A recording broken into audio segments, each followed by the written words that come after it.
Por esta causa eu dobro os meus joelhos diante do Pai. E eu sei, estou convicto no meu coração, que você terá uma resposta de Deus para a sua vida. Então se prepare, abra o teu coração, porque o Espírito Santo, Ele está se movendo em resposta a tantas orações que foram feitas durante esses dias todos, todas as noites, às 21 horas, centenas de pessoas se reuniam aqui para buscar a Deus. E Deus nunca falha, Ele sempre responde a oração, porque é promessa da sua palavra. Coloque a mão na região do seu coração, assim: Pai, obrigado por esta oportunidade, obrigado por esta manhã, e eu dou, Senhor, a Ti a honra, a glória e o louvor, e eu apresento ao Senhor cada pessoa que aqui está. Meu Deus, cada pessoa que veio aqui porque crê que o Senhor é Deus, porque crê no poder da oração, porque crê que haverá uma resposta.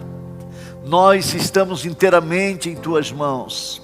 Espírito Santo, nos abençoe. O Senhor é o dono deste lugar, o Senhor é o dono deste culto, e este culto é para Jesus.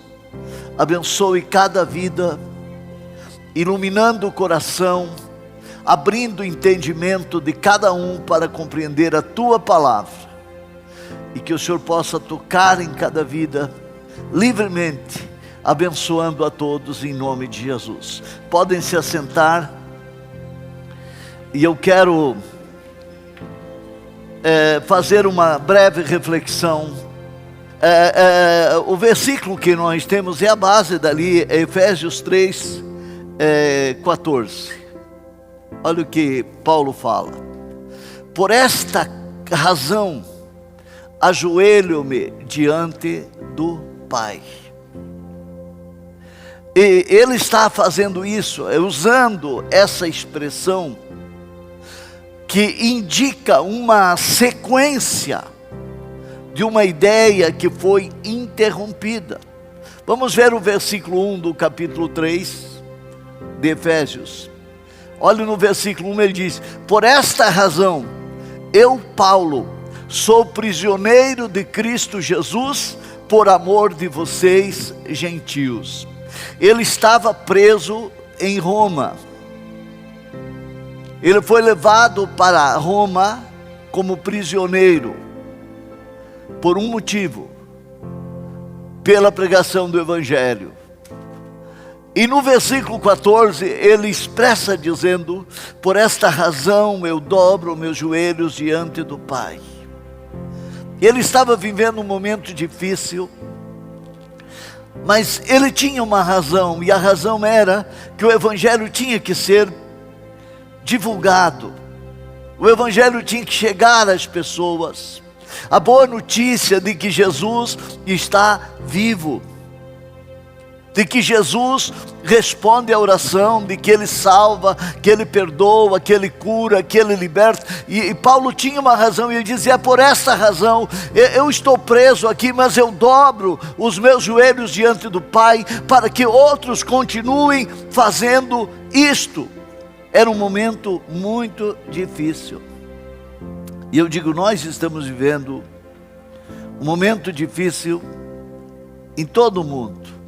Estamos vivendo uma época bem estranha, onde as pessoas perderam muita gente perdeu os valores, a identidade, né? A corrupção no nosso país, na política, que tentou destruir o Brasil, mas não vai conseguir, em nome de Jesus. Não vai conseguir. Nós vemos perseguições. Antes de ontem eu recebi uma mensagem de um pastor dizendo: pastor, levanta a tua igreja em oração, porque no Senado estão tentando aprovar uma lei que vai considerar crime pregar o Evangelho a qualquer pessoa que se sinta incomodada. Eles estão tentando aprovar uma lei que proíba reuniões nas casas falando do Evangelho, que proíba alguém falar de Jesus, porque a pessoa diz, essa pessoa está me incomodando, a pessoa vai presa.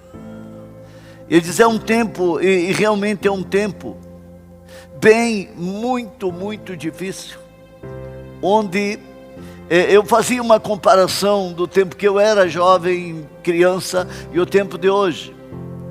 Meu Deus, a Heaven, a minha netinha, que tem 1 ano e pouco, nem 2 anos, ela já pega o celular e fica lá com o dedinho, tentando procurar alguma coisa. Pega o controle da televisão, fica tentando procurar alguma coisa, não tem nem 2 anos. Então as crianças, dá-se a impressão que eles vivem uma vida diferente, conectados, e aí ficam parecendo um zumbizinho, né? Não brinca mais de carrinho, não joga bola, não corre, não pesca, não curte a natureza, a maioria é assim. Então nós estamos vivendo um tempo, eu diria assim, até tenebroso, né? Onde é o inimigo das nossas almas, de uma maneira muito sutil, ele tem tentado barrar a fé das pessoas, tem tentado destruir casamento, destruir a estrutura mental. A pessoa, quando você não pensa corretamente, a pessoa perde o foco, perde o rumo, perde as forças, perde o poder de decisão, perde a inspiração, perde a motivação, né? São tantas coisas que fazem com que a pessoa vá para baixo. E diante de tudo isto, deste tempo difícil, irmãos, o que nós precisamos fazer? A primeira coisa, por isso que surgiu, por esta causa eu dobro meus joelhos. Primeira coisa que nós precisamos saber, que Deus, Ele muda tempos difíceis, que Deus muda estações, que Deus muda circunstâncias, que quando Deus age, ninguém pode impedir. Daniel capítulo 2, versículo 1, está escrito, 21, desculpe, versículo 21. Ele muda as épocas, as estações, destrona reis e os estabelece, dá sabedoria aos sábios e conhecimento aos que sabem discernir. Então nós temos aqui um quadro de um Deus que muda as épocas e as estações. Qual é a época que você está vivendo? É uma época difícil? Qual é a estação da tua vida? Um dia eu falei aqui de estações. Às vezes a gente passa por um inverno, né? Passa por um outono, um verão, passa por uma primavera, onde tudo é flores. Qual é a estação que você está passando? É uma estação difícil? Nós estivemos viajando agora 10 dias, ministrei em Florianópolis, depois subimos a Gramado, e estava tão frio lá, e tão nublado, que às vezes não dava para enxergar como daqui lá no canto do auditório. Aquela cerração, aquela nuvem baixa, 0 grau, 1 grau, 2 graus, muito frio, e neblina. Às vezes a gente vive uma época assim, uma estação assim, onde tudo é frio, e onde você não tem uma visão de longo alcance. Mas é o que a Bíblia está dizendo? Que Deus muda as épocas, Ele muda as estações, Ele destrona reis e os estabelece. Quer dizer, Deus muda aqueles que muitas vezes querem nos oprimir, Deus tira do trono e Deus coloca outros. E Deus dá sabedoria aos sábios e conhecimento aos que sabem discernir. Deus dá a resposta. Então só há um caminho, irmãos. E nós estamos nesse caminho hoje. Por esta causa, eu vou dobrar os meus joelhos diante do Pai. Ele muda as épocas, e por isso eu vou me dobrar diante dele. E vou colocar diante dele a minha causa, a minha razão, o meu motivo, pelo qual eu creio que eu posso ter uma resposta. Eu quero mostrar para você na Bíblia 2 exemplos rapidinho práticos de momentos extremamente difíceis em que pessoas viraram o jogo, pessoas viraram o quadro, porque elas dobraram os joelhos diante do Pai. Primeiro, como enfrentar e vencer um inimigo invencível. Eu quero mostrar para você. Segundo Crônicas, capítulo 20, versículo 6 em diante. Olhe o que está escrito. Versículo 6. E orou: Senhor, Deus dos nossos antepassados, não és tu o Deus que estás nos céus? Tu dominas sobre todos os reinos do mundo. Força e poder estão em tuas mãos, e ninguém pode opor-se a ti. Veja que clareza de oração o rei Josafá está colocando diante de Deus. Não és tu o nosso Deus, que expulsaste os habitantes desta terra perante Israel, o teu povo, e deste para sempre os descendentes do teu amigo Abraão?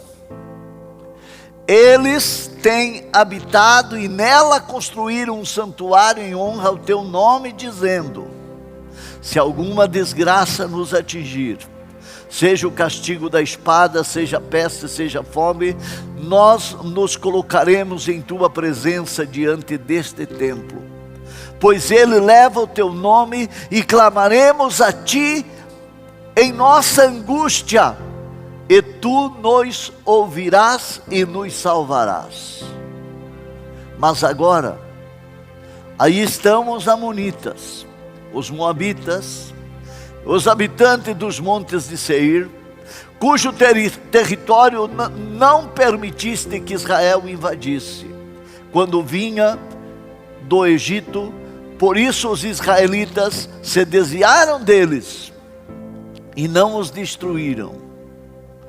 Vê agora como estão nos retribuindo, ao virem expulsar-nos da terra que nos deste por herança. Ó nosso Deus, não irás tu julgá-los? Pois não temos forças para enfrentar esse exército imenso que vem nos atacar. Não sabemos o que fazer, mas os nossos olhos se voltam para ti. Amém. Olha aqui para mim. Era uma coalizão que formou um exército invencível. Os moabitas, os coatitas, como diz aqui, os amonitas, os moabitas, os habitantes dos montes de Seir. Era um exército tão numeroso e poderoso que nós podemos dizer invencível. E Josafá temeu. E ele dobrou os joelhos e começou a falar com Deus. E ele está com o coração aberto. E ele diz: veja, agora eles estão nos retribuindo desta forma. Eles vieram nos expulsar da terra que o Senhor nos deu. E no versículo 12, ele diz: ó nosso Deus, nós não temos força para enfrentar esse exército. Quem sabe você passa por um momento que você não sabe o que fazer. Eu já passei por isso. Momento que eu não sabia o que fazer. Momento que eu não tinha força. Aquele momento que você fica num beco sem saída. Eu já passei por isso em questão de saúde. Quando o médico disse que eu não teria cura. Passei momentos difíceis financeiramente, em relação à obra de Deus, quando tinha compromissos e não tinha o dinheiro para saldar, mas uma coisa eu tenho: nunca trazei um compromisso e nunca devi nada para ninguém. Sempre paguei as coisas certinhas em dia, porque eu descobri um segredo: quando você não sabe o que fazer, dobre os teus joelhos, porque Deus muda os tempos, muda as épocas, muda as estações, e Ele te dá a resposta. Quando Deus interfere, ninguém pode impedir. Josafá está vivendo este momento. Ele diz: nós não sabemos o que fazer. Olha o versículo 12, final do versículo 12. Mas os nossos olhos se voltam para ti. Numa outra tradução diz: mas os nossos olhos estão postos em ti. Essa expressão, os nossos olhos estão postos em ti, ele revela dizendo assim, é como se ele dissesse: eu estou esperando a resposta. Eu sei que o milagre virá. Eu sei que o Senhor vai agir. Eu sei que a minha causa será atendida. A razão pela qual eu dobro meus joelhos vai mover o teu coração, e o Senhor trará uma resposta para a minha vida. Os nossos olhos estão postos em ti. Meu irmão, quão forte isso é, quão profundo é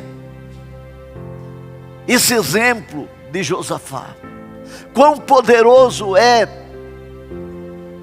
a declaração de Josafá e a experiência que ele viveu, quando ele está diante de um inimigo invencível, um inimigo que não daria chance nenhuma, porque às vezes a vida ela surpreende a pessoa. O dinheiro falha, a posição falha, as influências falham, a família falha, os amigos voltam as costas para nós, e às vezes o remédio falha, né? O remédio falha, e a pessoa se sente impotente. Ela se sente impotente. Às vezes a pessoa é traída, é abandonada, é rejeitada, e ela diz: não tem ninguém que me ajude. Mas é nesse momento que você tem que saber onde colocar os teus olhos, porque quando você olha para o problema, você afunda com o problema. Quando você olha para a dificuldade, você perde as forças, e ela se torna maior do que você. Mas Josafá dá um ensino tão grandioso. Mas nós não sabemos o que fazer, mas os nossos olhos estão postos em ti. Olha versículo 13, quando Deus começa a trabalhar, todos os homens de Judá, com suas mulheres e seus filhos, até os de colo. Por isso eu digo, domingo que vem, traga até os de colo com você. Domingo que vem, deveria estar aqui a família, o homem, a mulher, os filhos, e até os de colo, estavam ali em pé diante do Senhor. Muito bem, versículo 16, Começa agora a ação de Deus. Versículo 16. Amanhã desçam contra eles. Essa aqui é forte. Eis que virão pela subida de Ziz, e vocês os encontrarão no fim do vale, em frente do deserto de Jeruel. Amanhã desçam. Deus está dando uma estratégia para vencer um inimigo invencível. Vamos lá, versículo 17. Vocês não precisarão lutar nessa batalha. Tomem suas posições. Permaneçam firmes e vejam o livramento que o Senhor lhes dará.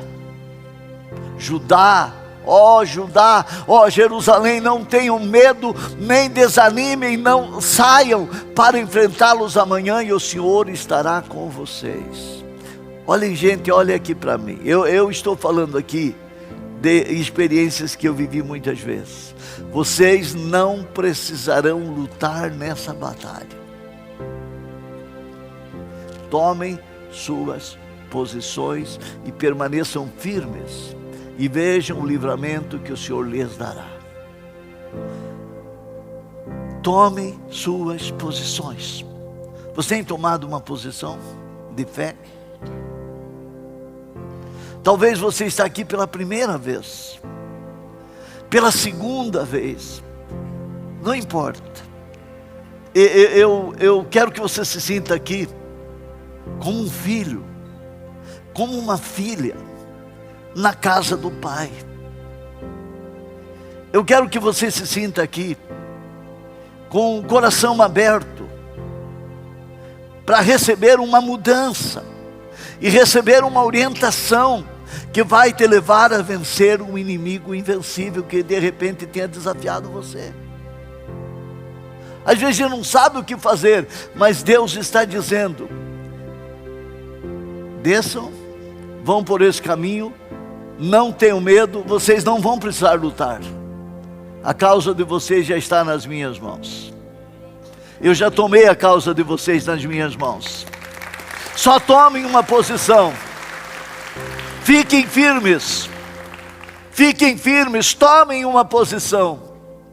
É difícil quando a pessoa não toma uma posição, porque aí é como uma onda do mar. Vem um vento aqui, leva para lá, leva para cá. Eu vi há poucos dias uma reportagem de um barco que, quando deu o terremoto, aquele tsunami, desculpe, lá naquelas ilhas da Ásia, se perdeu um barco. E esse barco era um barco médio, mas muito conhecido. Anos e anos depois, parece-me 10, 12 anos depois, ou 9 anos depois, esse barco deu em uma bacia de uma cidade. Ele estava singrando à deriva nos mares, já enferrujado, todo enferrujado. Ele foi levado pelas ondas, pelo vento. Ele perdeu toda muitas coisas que tinha, estava cheio de ferrugem, mas estava ainda navegando, sozinho, levado pelo vento, levado pelas ondas.